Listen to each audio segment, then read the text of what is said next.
Magandang araw sa ating lahat. Ako po ay si Angel Abella ng NTFL Cap Media Bureau at narito po kami upang ipahayag ang tanging katotohanan lamang at sa ating bagong programa, ang Fact Check. Sa Fact Check po, layunin namin na ipakita sa inyo ang mga tagumpay ng ating pamalaan, lalo na sa larangan ng NTFL Cap o National Task Force to End Local Communist Armed Conflict. Sa bawat episode, mag-uusap tayo tungkol sa mga nagawa ng ating gobyerno sa pagsulong ng kapayapaan at kaunlaran sa ating bansa. Ngayon, ipapakilala po natin ang ating kapwa-host, ang ating isa sa mga tagapagsalita sa NTFL CAP na siya ring head ng NTFL CAP Media Bureau at ng Integrated Communications Operations Center. Walang iba kundi si Sir Joel C. Egco. Magandang fact-check na umaga, Sir Joel. Yes, good morning, Angel, and good morning once again sa ating pong mga kababayan, mga taga-suporta na patuloy po sumusubaybay dito sa ating bagong-bagong, actually third episode na natin, bagong-bagong pulong pambalitaan, ang Fact Check, no? Ito po yung I think this is our third or fourth, no, episode natin ngayon. And this morning, we're going to talk about alam niyo naman po, ano, it's a common knowledge that visiting in the country right now is UN Special Rapporteur on Freedom of Expression and Opinion, Her Excellency, si Miss Irene Khan. Si Miss Irene Khan po ay, na-engage natin yan when I was the Executive Director of the Presidential Task Force on Media Security. In fact, it was that time, probably 2 years ago, who invited her, no? At that time to try and come visit the Philippines, no, for her to find out how free we are in terms of expressing our opinions, our views, etc., and all that. However, pandemic non, kaya hindi naman natuloy, and I'm so glad that she's finally here, no, si Miss Irene Khan, and she's been conducting a series of meetings with various stakeholders, no, including of course, and right now, if I'm not mistaken, she's at the DOJ, having her own briefing, no, listening to the presentations of PT Forms and DOJ. But our concern right now is paano ba yung naging engagement naman, of course, ang National Task Force to End Local Communist Armed Conflict dito po sa pagbisita ni Miss Irene Khan, no? So kahapon, gusto ko pong ibalita sa inyo na I was there. We attended a meeting at Camp Crame, inside Camp Crame. It was a well-attended briefing where the NTFL CAC Secretariat and representatives from various member agencies made their presentations, no. It's an hour-long at least meeting with Miss Irene Khan, and our delegation was headed, of course, by the big boss of NTFL CAC Secretariat, Yusek Ernesto Jun Torres, no. So therefore, ang ating pong magiging panauhin ngayon ay sino pa nga ba kundi ang ating big boss sa NTFL CAC, ang Executive Director ng NTFL CAC Secretariat, si Yusek Jun Torres nga po. And doon ang daming magaganda, and he's going to share with us, no, mga salient points during the meeting. I liked so many aspects there, no, during the meeting, no. For instance, yung mga sinabi ni Miss Irene Khan na she's here to guide, no, or to assist the government on how to fulfill our commitments, no, under various agreements and all that, UN commitments, while we are doing our job, no, our task, while we fulfill our mandate, no, under existing laws, yung ating pong ng mandato ng LCAC, for instance. Alam niyo, kung opinion at expression na pinag-uusapan, sabi nga po kay Yusek Jun Torres, yun lang pag-iikot-ikot ni Miss Irene Khan, eh. Nakakausap niya lahat, well, people and various sectors, including our critics, no, can freely and truly express their whatever they have to express, and whatever they think of the government right now is enough proof that freedom of opinion and expression, well, they are very vibrant in our society right now. At yan ang humuhulma sa pinupuntahan po ng ating bansa. In fact, hindi kami exempted no? Tinatamaan din kami nila yung sectores ng mga freedom of expression and opinion yan. So, I'd like to remind our friends in the media that this is going to be a quick episode because we're only going to have one very special guest, no? And after the presentation of our guest, you'll be entitled to a question and of course a follow up. So just like what we used to do, no? So with no further ado, ladies and gentlemen, ito po, may exciting ang kanyang i-report sa inyo lahat. Di nyo na kailangan tanungin. Dahil dito sa fact check, yung mga frequently asked questions and not so frequently asked questions ay sinasagot po ng ating mga expert resource persons. Kahit di nyo po itanong, binibigay po namin ng informasyon truthfully. So ladies and gentlemen, without further ado, I bring to you our Executive Director at the NTF LCAC Secretariat, Undersecretary June, the birthday boy tomorrow, Torres. Ayan, boss, nabuking na kita. Advance happy birthday. You have the floor, sir. Maraming salamat, Director Edco, at magandang umaga sa ating lahat, sa mga nanonood at nakikinig sa ating ngayon. Thank you, Angel, for the introduction a while ago.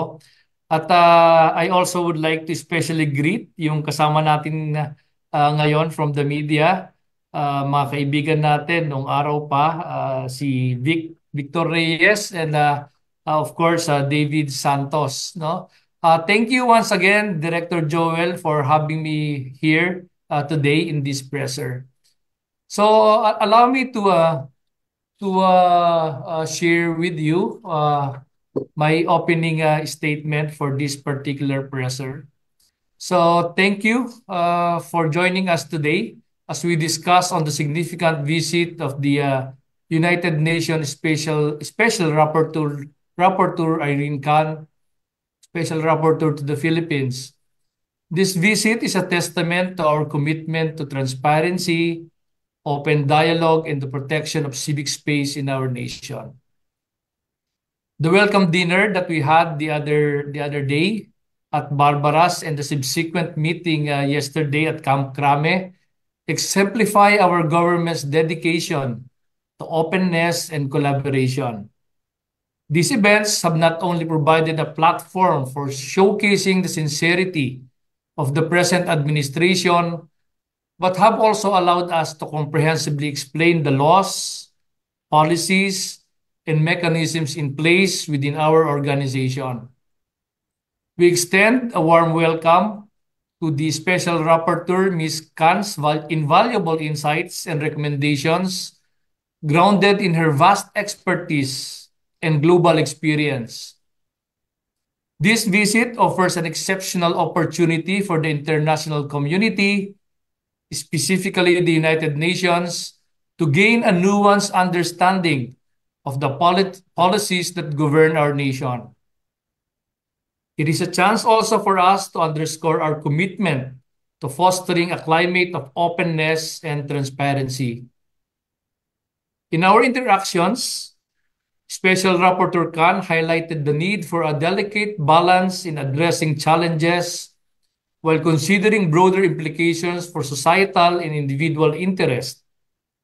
The spectrum between truth and falsehood, as eloquently described by Ms. Khan, encapsulates the complexities of subjective interpretations and viewpoints within the realm of opinions. It is encouraging to note that as Asians, we share common ground, valuing communal well-being over individual pursuits. Yesterday, January 24, 2024, the NTF-LCAC, alongside the Anti-Terrorism Council, PMC, had the privilege of presenting our accomplishments, acknowledging challenges, and outlining our strategies for the future. Recognizing the constraints of time, Ms. Khan has expressed a desire for further clarification in an additional meeting. We eagerly anticipate the opportunity to address any outstanding issues and reinforce the collaborative dialogue that has defined this visit. At NTF-LCAC, we wholeheartedly embrace dynamic conversations and fruitful exchanges among international organizations, civil society groups, and the government. We believe that fostering an environment of open dialogue is crucial for the flourishing of our democracy here in the Philippines. The transformative power of vibrant discussions cannot be overstated. It serves as a catalyst for positive change and ignites government reforms. Our government supports initiatives that foster a culture of healthy skepticism, encouraging cognitive biases, fact-checking information, and supporting organizations that promote media literacy. Because we believe a society with empowered minds is equipped to face the challenges of the information age, building a safer, more secure future for every Filipino.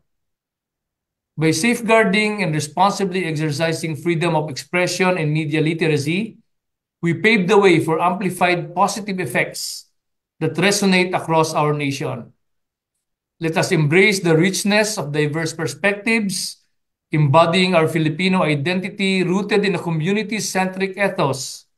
May this press conference symbolize the strength of our commitment to security, development, and peace across our archipelago for the benefit of all Filipinos.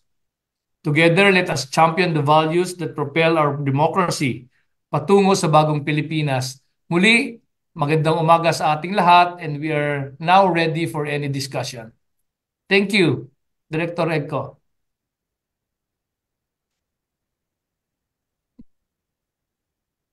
Ayun. Thank you, sir. Thank you, Boss Executive Director June Torres of the NTF-ELCAC Secretariat. So as I said earlier, quick lang po tayo ngayon dahil direct to the point ang ating mga pag-uusapan. And later on, we're going to release a copies of your statement to the members of the press.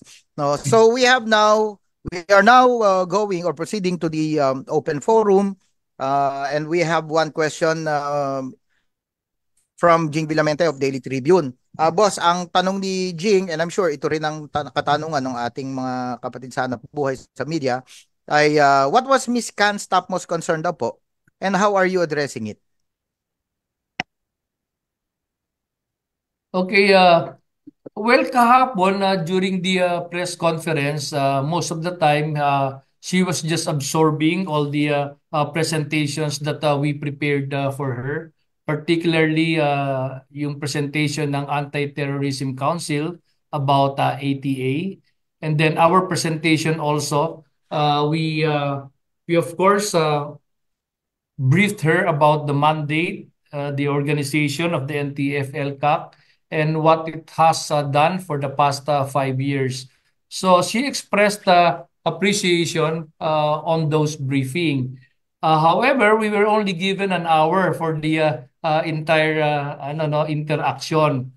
So towards the end of the meeting, there are some points that she would like to make a follow up on. For instance, yung sa NTF-ELCAC concern, hold on, I just have to refer to my note.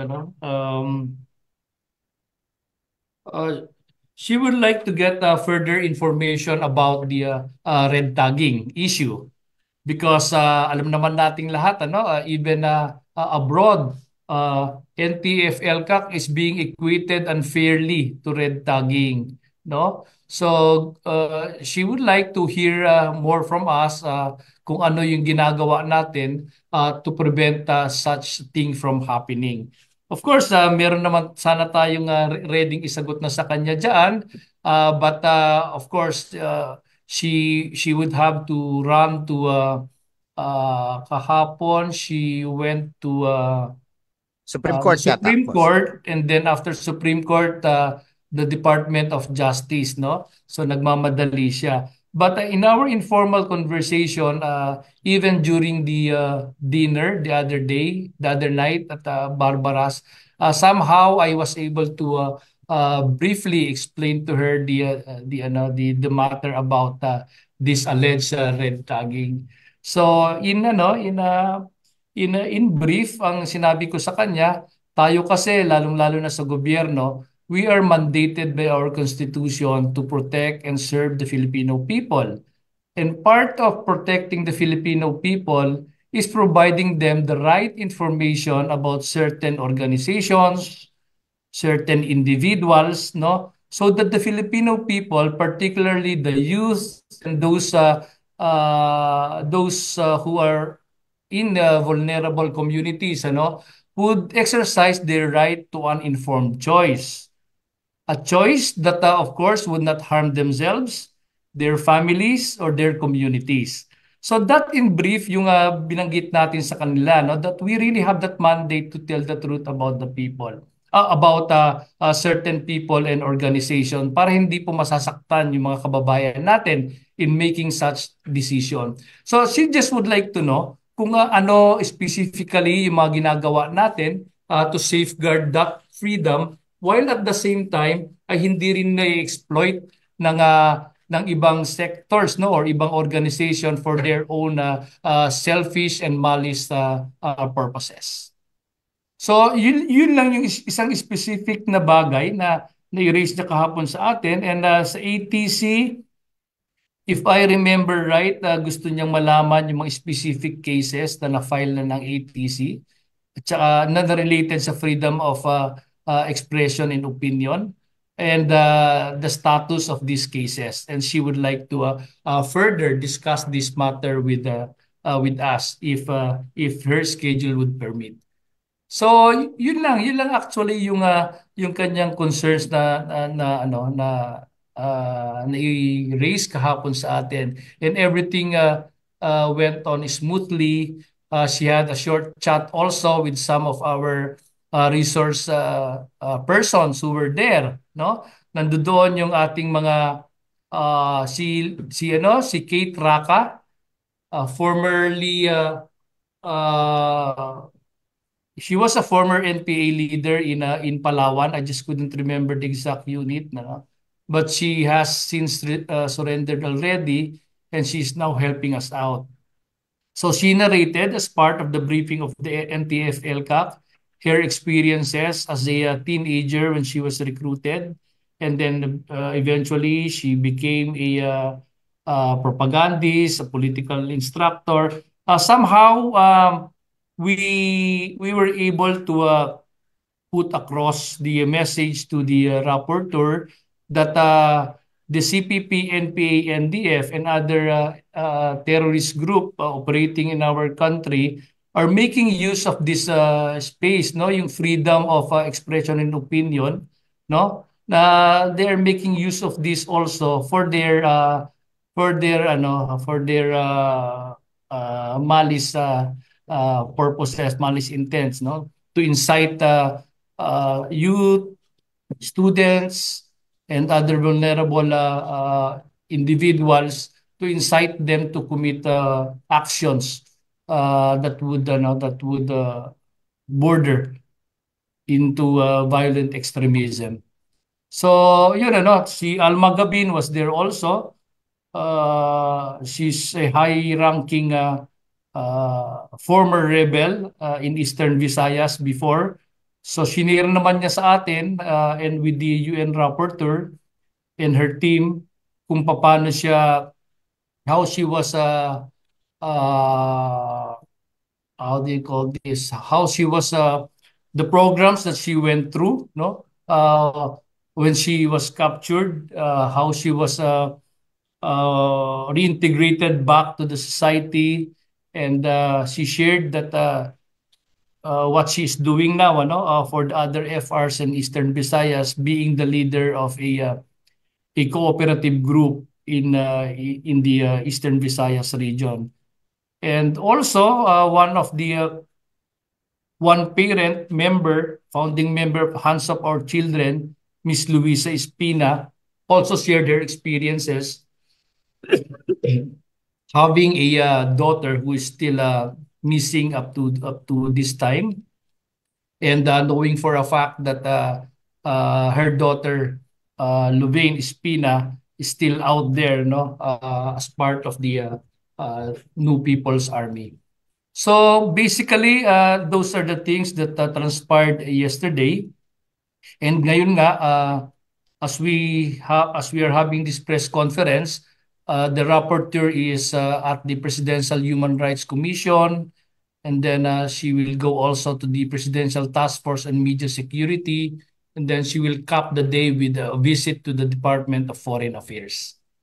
So yeah, that's it. Those were the things that transpired Right. for the past 3 days in the related to the visit of the UN rapporteur. Yes. Oh. Thank you, boss. Yusek June Torres. Talagang Miss Can is really everywhere. She's going around, no? She's really doing her mandate, no? Fulfilling her mandate to the letter. So, busy-busy po talaga siya. And we have a follow-up actually from Jing Pilamente. But before that, I'd like to acknowledge, boss, ladies and gentlemen, Mr. David Santos. He has a question. Go ahead, David. Thank you. Thank you, Sir Joel. To Sir June, sir, good morning and advance happy birthday rin. So, of course, Salamat, David. Thank you. sir, Good of course, morning. Miss Khan will be, as you mentioned, no, meeting a lot of government agencies, including DOJ today, later today. I understand pupunta rin siya sa DFA o pumunta na po ba, then galing sa Supreme Court, etc. No, Sir, she's been, just say lang, David, if I may just interrupt. She was with the DOJ already yesterday.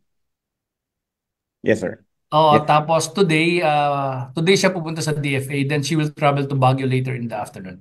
Yes, sir. Ang tanong ko lang naman po, sir, is prior to this visit no, ni Miss Khan, was it clear to us or malinaw ho ba sa atin bakit meron siyang special interest to meet with NTF-ELCAC at saka, well, like you mentioned, the Anti-Terrorism Council, sir? Yeah, actually, as we were informed during the dinner the other day, the invitation actually was originally extended to her during the previous administration pa. Nabanggit nga rin ni Director Joel kanina, and Correct. she stated that during the dinner the other day. So yun lang, ngayon nagkaroon lang ng follow-up. I think it was PT Forms, but this administration made a follow-up on that invitation, no? So actually tayo nag-invite sa kanya for to accommodate her, and probably with the purpose in mind of showing to her what we are doing, the programs that we are conducting to really strengthen the mechanisms in the exercise of the right to freedom of expression and opinion. So, yun, tayo ang may initiative doon David. Sir, may response po ba siya, sir, when you try to raise to her, whether during the dinner or yesterday, despite the very short time, the limited time you had, may response po ba siya doon sa mga ni-raise niyo pong mga, yung concerns on red tagging and all, you're explaining your side on this issue. May ano po yung mga naging response po niya? Well, initially, she just expressed her willingness to listen to us, no, and to everybody, to include yung mga those who are critical to the government and those who are with the government, no, and other civil society organization.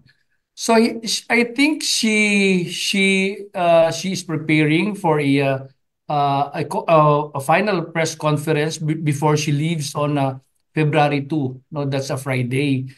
The way I'm looking at it is that she's just trying to absorb in the meantime the information that are being given to her, and she is just reserving comments yet, no, as to and her reaction to what are being presented to her. Ganun lang, nag-express lang siya ng commitment to listen to us, and at the same time, sinasabi niya rin na sana tayo rin would be receptive to what she would be sharing with us, yung kanyang mga observations sa pag-iikot niya. Medyo it's too early to tell, David, kasi pang first pa lang naman kahapon ano na binisita niya yung kami together with the together with the ATC and some undersecretaries of the DILG as the host. Pero in the DILG, they will have their own time on 31 January with the UN Special Rapporteur. So basically kahapon, ang nag-host lang kasi nandoon kami sa PNP, ang nag-host lang ay ang DILG, but the ones who made the presentations are the ATC and kami sa National Secretariat. So nandoon pa lang sa stage na ganon, David. She is not expressing yet her observations and recommendations on what she's been hearing. Parang nag-absorb lang muna siya ng mga information. One quick point na lang po sir. Aside from red tagging, kasi yung po yung nabanggit nyo kanina, if you had the chance, sir, no, at least maybe you can mention two or three more, or at least briefly lang, sir, two or three more topics that you would have wanted to raise with Ms. Khan with regards to issue on freedom of expression and freedom of information, sir. Well, ano naman, I think that's the only item that the NTF LCAC may have an issue on kasi yun naman yung yun naman yung laging nilalabas na issue sa atin. Other than that, we just would like to share with her. Kaya in-invite nga natin yung may dalawang former rebels tayong in-invited. That is a very important message that we would like to put across, no? Na we are of course making sure that the rights to freedom of expression and opinion is freely being exercised in our country and mechanisms are in place. However, this same privilege or right of the Filipino people is also being exploited by some groups, no, in our society to destroy the government, to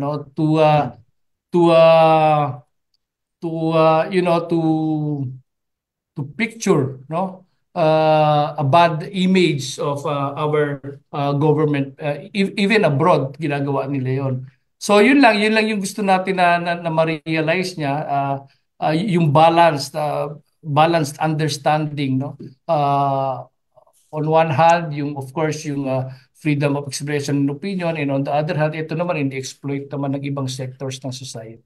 So that when she probably meet with those organizations very very extremely critical to the government, she would have that perspective also and be cautious, no, as she discuss matters with them. Thank you, sir. Thank you, sir. Salamat, David. All right, thank you, David, and thank you, Yusek Torres. Again, bago natin basahin yung follow-up ni Jing, dito muna tayo ikot sa subject matter kay Miss Khan, ano. And we have a question from Chariza Esparago of PTV4. But before that, boss, dagdag ko lang, tama yon, for the information of David and everyone. In my capacity as PTFOM's Executive Director back in 2021, if I'm not mistaken, no, we had a meeting with Miss Irene Khan back then. It was arranged by Yusek Severo Catura of the Presidential Human Rights Committee Secretariat. I remember that because we were in Camp Aguinaldo doing Zoom, no. That time, we extended the invitation to her na probably after the pandemic, pwede na siyang bumisit at pala naman tayong itinatago dito. And a good thing that the new boss of the PTFOM, si Paul Gutierrez, si Yusek Paul, ay he made through with that commitment naman, no? And right now siya talaga ang tayong parang host, no? O siya yung kasama din ni Miss Irene Khan. So yun po yung background nun. All right, boss, moving forward, we have a question from Chariza Esparago of PTV4. Ito po yung question ni Chariza. Do you mind if I read it or ano na lang, ikaw na lang magsabi, Chariza? Ay, okay na lang po. Pwede naman ako. Advance happy birthday pala po, Yusek Torres. Thank you, Chariza. Opo. May mga observations po ba si Miss Irene Can na gusto sana ng NTF LCAC to implement sa mga baka future or current programs po ninyo? As of the moment, dahil nga kahapon very limited pa yung time, we eagerly await kung ano yung mga magiging recommendations niya, pati na rin yung observations niya regarding our programs under the NTF LCAC. And I would like to believe that all of these things would be shared by the rapporteur during the press conference on February 2. In the meantime, she she's still reserving no yung mga comments niya sa atin. Dahil nga kahapon binanggit niya lang yung yung ano niya yung gusto niyang ma-clarify about the issue about red tagging. That's the only thing that she mentioned about, and of course we would like to sit down with her regarding this matter to give clarification on the issue. Okay, thank you po, sir. Okay, Angel, pwede pa kasalo muna. Meron lang akong ayusin Sige saglit. po. Yung ano na lang po, yung follow-up question na lang po, balikan po natin yung follow-up question ni Sir Jing Villamente from Daily Tribune. Besides Ms. Khan's visit, what makes NTFL CAC busy these days? What are your priority projects and latest developments?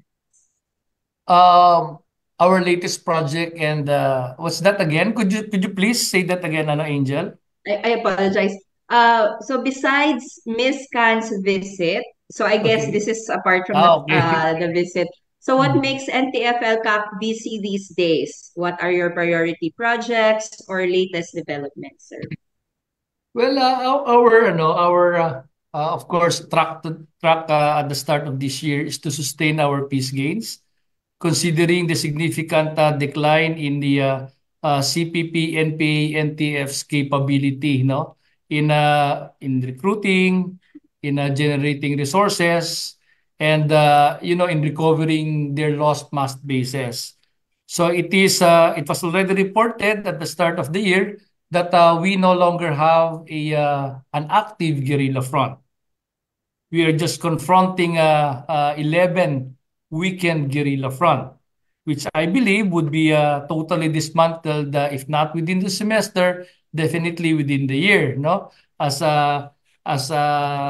shared, as confidently relayed to us by by the security sector.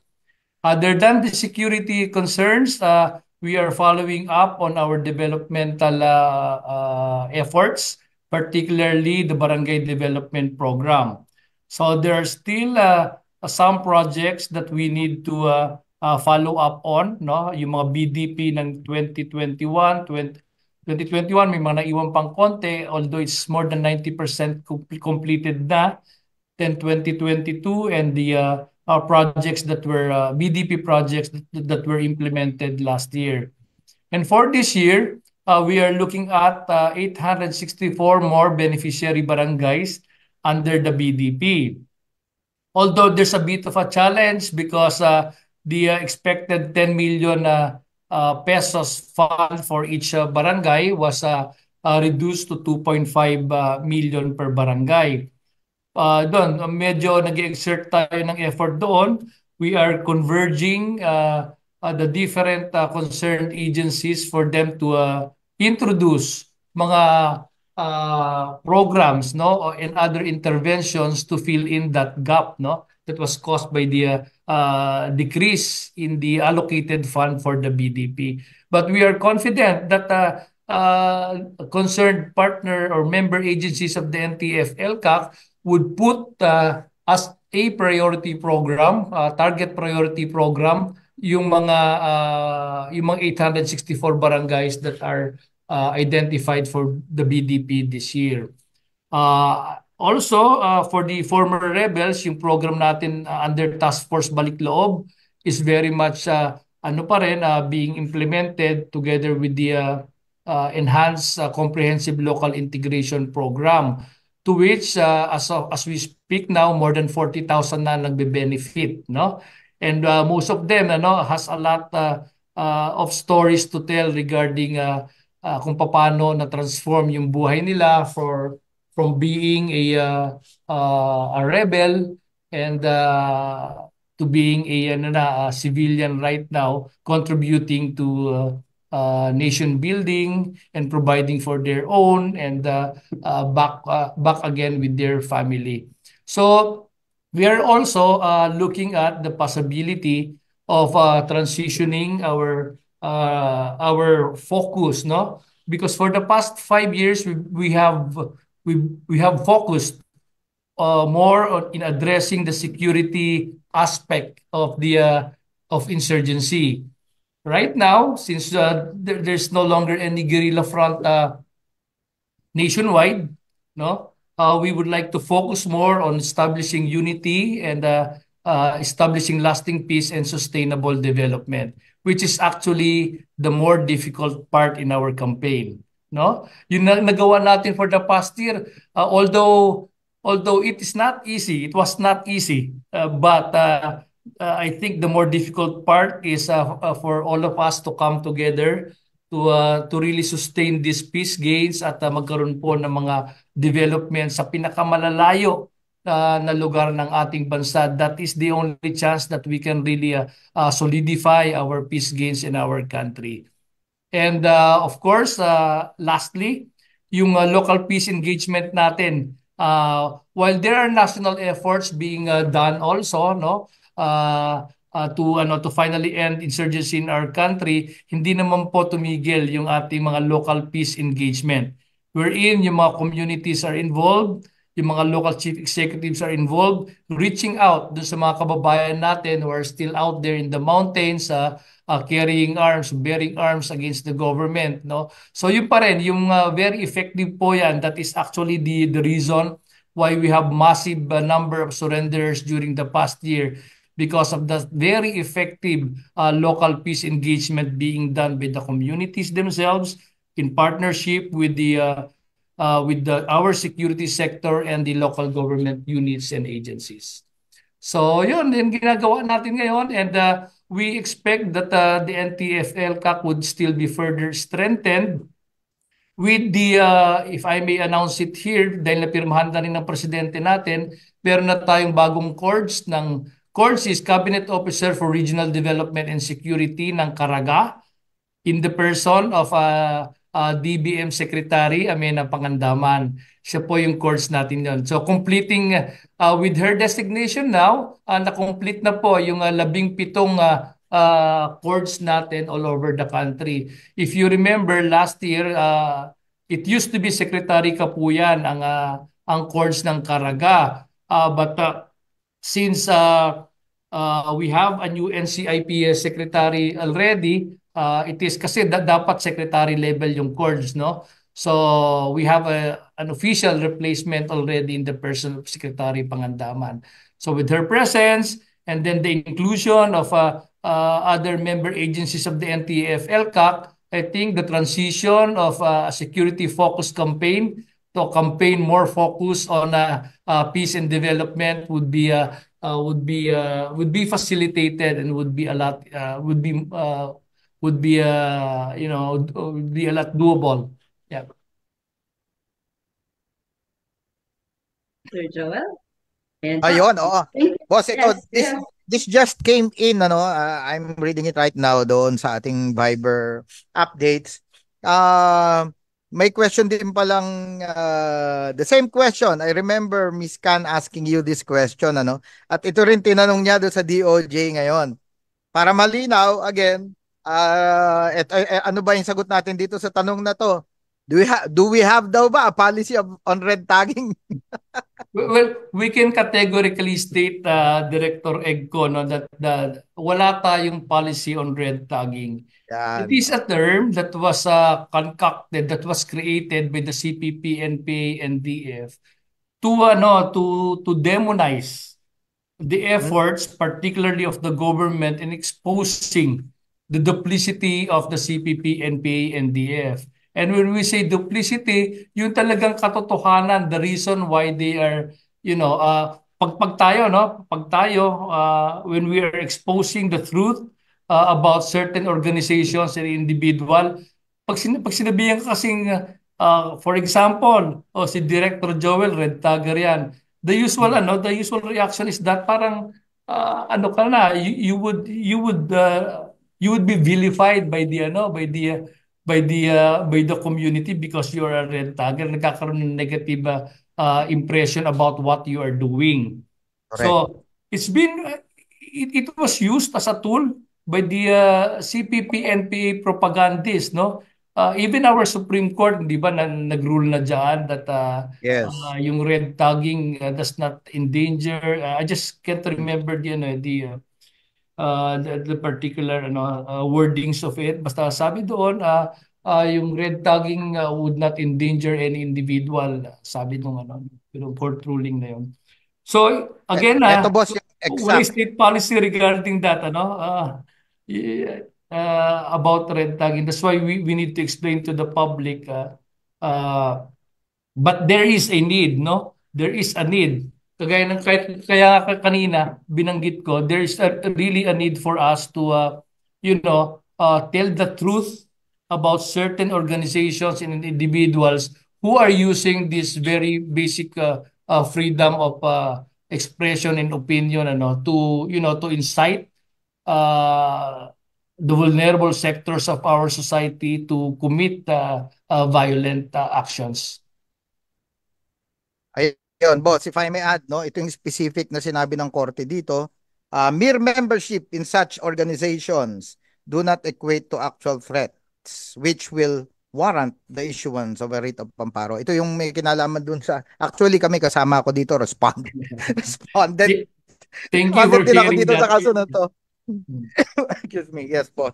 So the DOJ also categorically stated that it's never and will not be a policy of the government to red tag individuals. In fact, ako, paano boss, pag sinabi ko nga naman na, alam mo, galing ako dyan, dati akong kadre. And up to now, naniniwala ako na,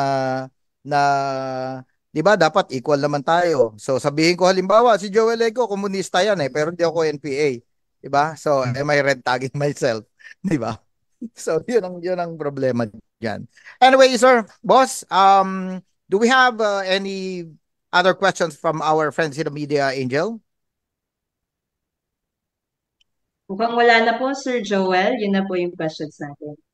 Ayun. Okay. So, boss, so ladies and gentlemen, so para hindi tayo masyadong magtagal, I know all of us are going to be very, very busy today and well, just like every day, no? But before po natin hingin ang parting message from our special guest today, no other than the boss of the NTF-ELCAC, ay ito muna, ito yung $100 million question, boss.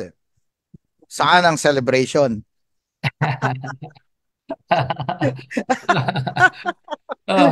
Sa puso at isip natin. Yan. All right. Thank you, boss. So, Thank you again, for the greetings.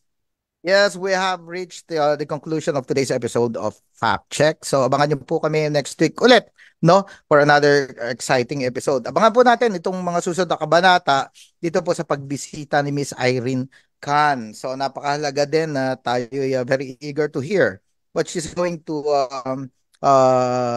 say, no? During her expected final press conference before she leaves for abroad, no? All right. So, boss, with your indulgence, we'd like to hear your parting message po. Okay, thank you once again, Director Egko and Angel. Before I go to my parting message, may I just give you a rundown of the itinerary of Special Rapporteur Khan so that our friends in the media would be informed, no, just in case they would like to cover some of this. So today, Thursday, January 25, she would be visiting Philippine Human Rights Commission and the Presidential Task Force on Media Security and the DFA. After which she will travel to Baguio and visit the office of the city prosecutor tomorrow and the Baguio local government unit.